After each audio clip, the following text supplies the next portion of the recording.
Historically, the LGBTQ community has been vilified for who we love and how we have sex. And it has taken decades to fight that stigma and embrace and celebrate love, sex, and desire as intrinsically a part of who we are. We are so excited that you're here. Oh my God, thank you for having me. Recently, I was invited to one of the largest and most diverse conferences for LGBTQ advocates and allies in the nation, Creating Change. Here, the main focus is a push towards equal rights by day and being fabulous by night.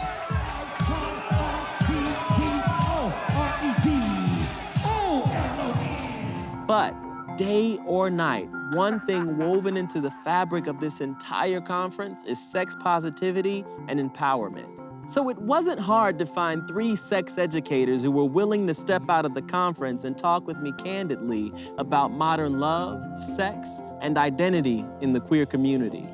So thank you for joining me here today at the Creating Change Conference. Let's start off by everybody going around introducing themselves. How do you identify? And I'm a lesbian identified person. I also identify as kinky, fat, non-monogamous, polyamorous, leaning person. I identify as a pansexual African-American trans woman. I identify as a trans man who is bisexual.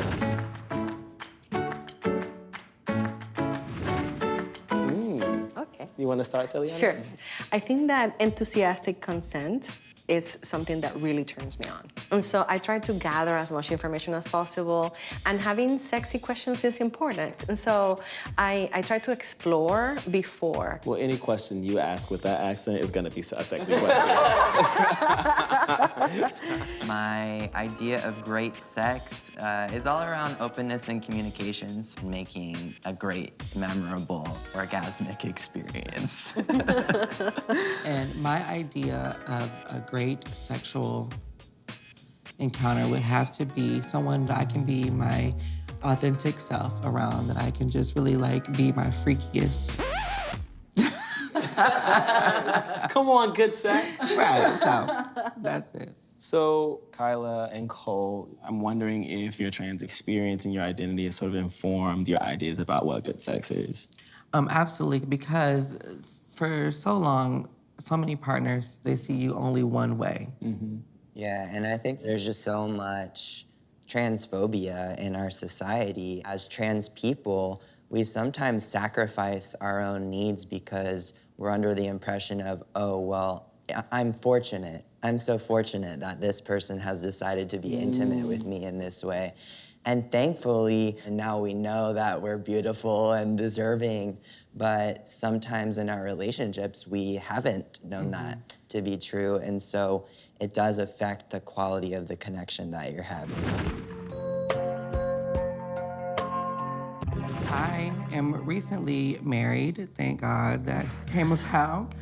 I'm actually in a monogamous relationship with a cisgender woman. I'm really fortunate that I've finally entered a relationship with someone who also identifies as demisexual, because another kind of part of my identity is that I'm demisexual. What does that mean? Demisexual actually falls under the asexual, ace umbrella. So demisexual means that you don't experience sexual attraction unless you have a strong emotional or intellectual connection with someone. For a long time, I felt very flawed because I would hook up with people and then I wouldn't feel great. The next day would be recovery, like a hangover from this exchange that didn't actually fill me or meet my needs. My relationship status, I am in a committed polyamorous relationship with a queer woman. We have a long-distance relationship since 2011, and it works really well for me. What that means for us is that we have the openness to explore with other people sexually for a one-night stand, but we're not gonna have follow-up coffee dates. I probably won't call you, I probably won't follow you on social media, and I think that's okay. Well, obviously, Kyla, you're married now, and I'm assuming, are you in a monogamous relationship? It is monogamous, but I think I may have a conversation with my partner because I have dated a trans man before in the past. And after having that conversation with my husband, we may kind of explore different things. Interesting. I spent a lot of time on dating apps.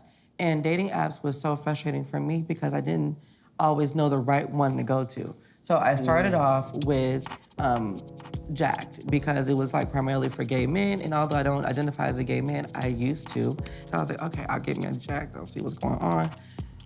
And sometimes I would be met with, like, why are you even on here? This is for men. Or I would meet somebody who was only looking for a hookup, and that was frustrating because I wasn't looking for a hookup. I was looking for more. And I went on to Plenty of Fish. It's more heterosexual. And I would pose as a cisgender woman until, like, I wouldn't put I'm trans on my profile.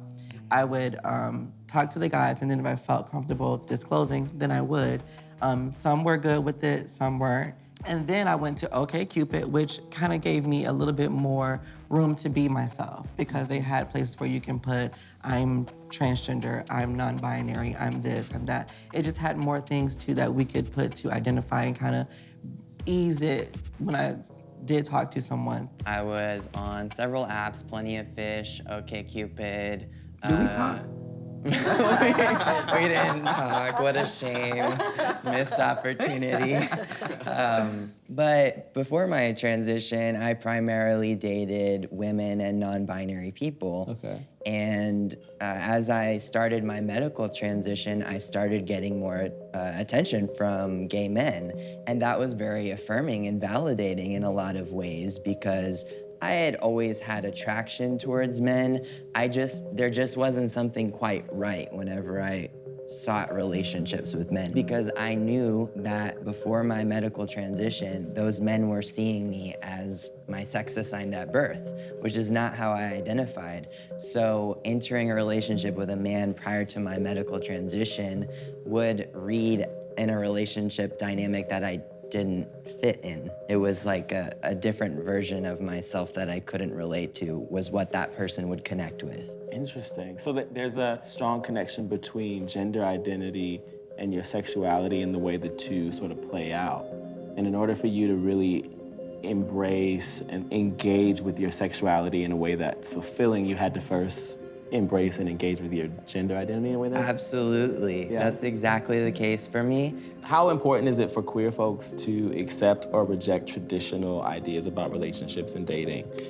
I think it is important to question them. I think it is important to engage with them carefully because so much of what makes sense to us in terms of intimacy and romance is based on some ideas of what we've seen over and over in the media about what is it like to be loved. New ideas about intimacy and romantic love also include being really close with your friends and telling your friends that you love them.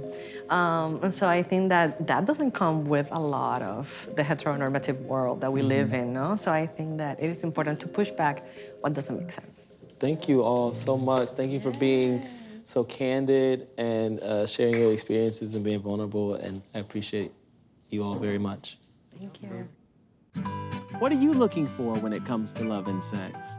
Brainy, kinky, femme bottom seeks big, bad, butch daddy with a heart of gold, clean and sober a plus. I'm looking for a bossy switch of color who enjoys organic gardening.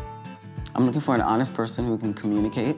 I am looking for fun and exploration and someone to help me be a better cat mama. Someone to cuddle with me until I fall asleep and then for them to leave. Someone who will sit with me on the couch and play a video game and just, honestly, just share a life together. I'm looking for that one special person who also maybe two special people or maybe three, you know, whatever it looks like. I love love.